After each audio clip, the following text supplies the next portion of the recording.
시청자 여러분 안녕하십니까? 뉴스 매거진 시작합니다.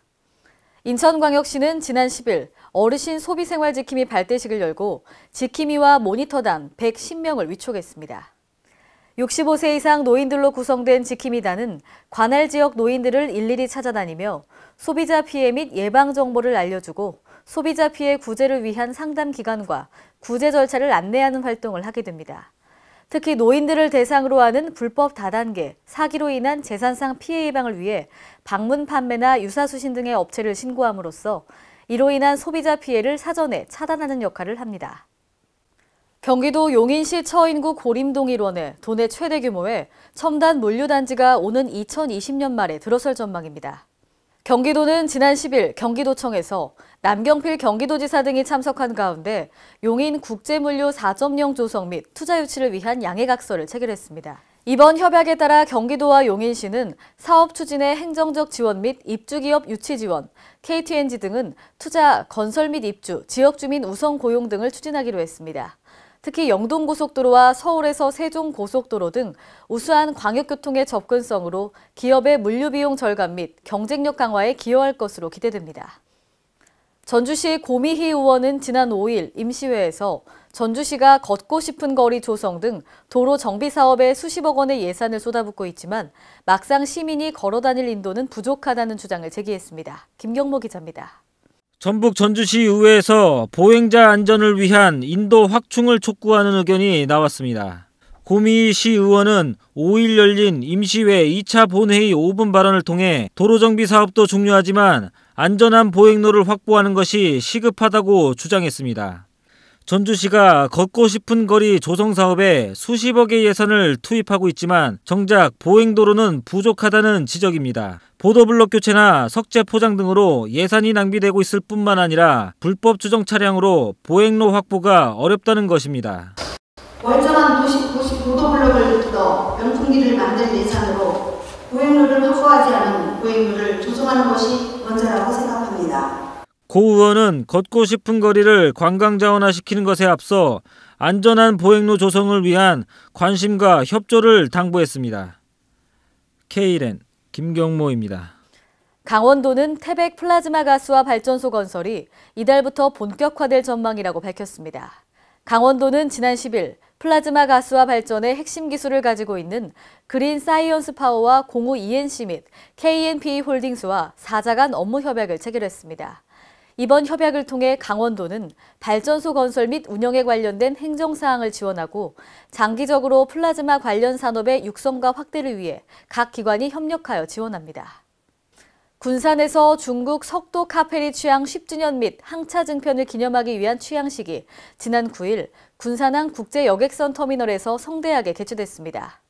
이번 기념식에는 문동신 군산시장을 비롯해 항만 관계자 150여 명이 참석했습니다.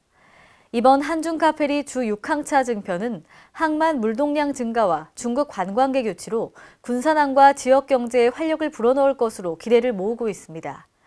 문동신 시장은 이번 항차 증편으로 한중 간 데일리 서비스가 가능해져 도내 기업의 군산항 이용으로 물류비가 절감될 뿐 아니라 군산항 활성화에 크게 기여할 것을 기대된다고 밝혔습니다. 국민건강증진법이 개정됨에 따라 지난 16년 9월부터는 금연구역 지정에 동의하면 지자체장이 검토 후 금연아파트로 지정하는데요. 하지만 흡연의 주된 장소인 베란다나 화장실 등은 금연구역에서 제외돼 지정 취지를 살리지 못하고 있습니다. 전예은 기자입니다.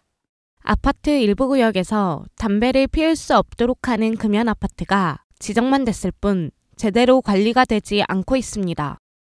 금연아파트로 지정된 전주시 효자동 A 아파트 단지 외부 공간과 화단 곳곳에는 담배꽁초가 떨어져 있어 금연아파트 지정을 무색해 하고 있습니다. 또한 금연아파트 지정 시 흡연의 주된 장소인 베란다, 화장실 등은 금연구역에서 제외돼 지정 취지를 살리지 못하고 있습니다. 아파트 내 흡연으로 인한 시비는 베란다나 화장실에서 들어오는 냄새 때문이지만 이를 법적으로 제재할 방법은 없기 때문입니다. 여기도 싸먹으래. 막 그 순간숨 있어갖고 맞으면 냄새 올라온다고도 막. K랜 전예은입니다. 광주 프린지 페스티벌이 지난 7일 화려한 막을 열고 8개월간의 대장정에 돌입했습니다.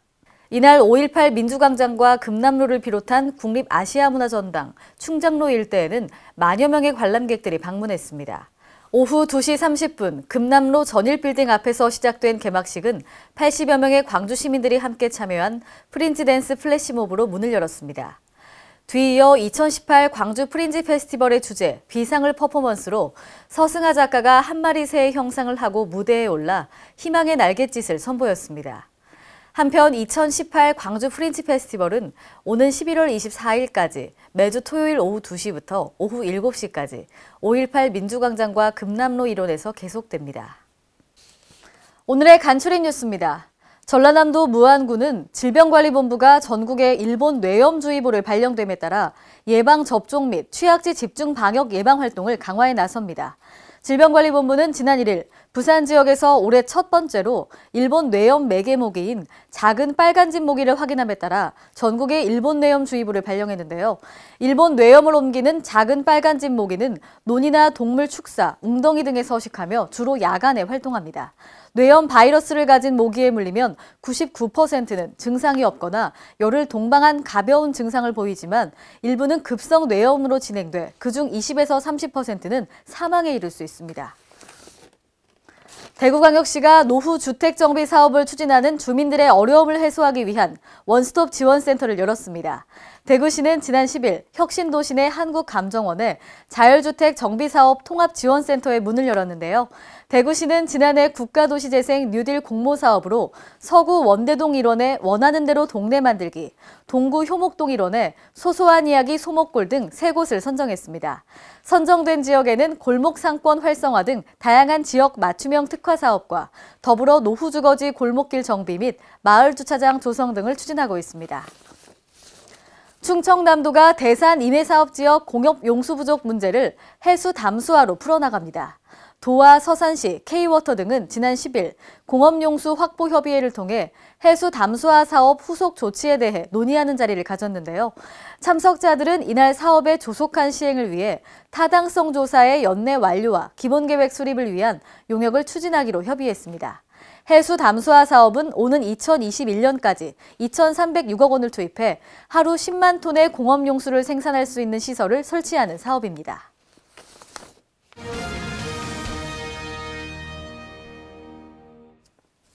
오늘의 단신입니다. 정부가 대중교통 경영 서비스 평가 대상을 전세버스까지 확대 시행합니다. 국토교통부는 이 같은 내용을 담은 전세버스 운송 사업자에 대한 경영 및 서비스 평가 요령을 행정예고한다고 지난 10일 밝혔는데요.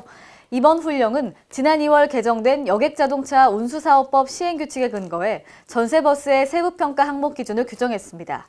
평가 항목은 경영관리과 재무 건전성, 고객 만족 등 20개로 구성돼 전세버스 사업자의 경영과 서비스 개선을 평가하게 됩니다. 문화체육관광부는 17개 시도 지역문화예술교육지원센터와 함께 이달부터 매주 주말 900여 개의 꿈다락 토요문화학교 프로그램을 운영합니다. 꿈다락 토요문화학교는 아동 청소년과 이들을 포함하는 가족들에게 문화예술 체험 기회를 제공하고 건전한 주말 여가 문화를 형성하기 위해 2012년부터 시작됐는데요. 박물관이나 도서관, 문화예술회관 등의 문화 기반 시설에서 미술과 음악, 건축 등 다양한 분야의 프로그램을 진행합니다.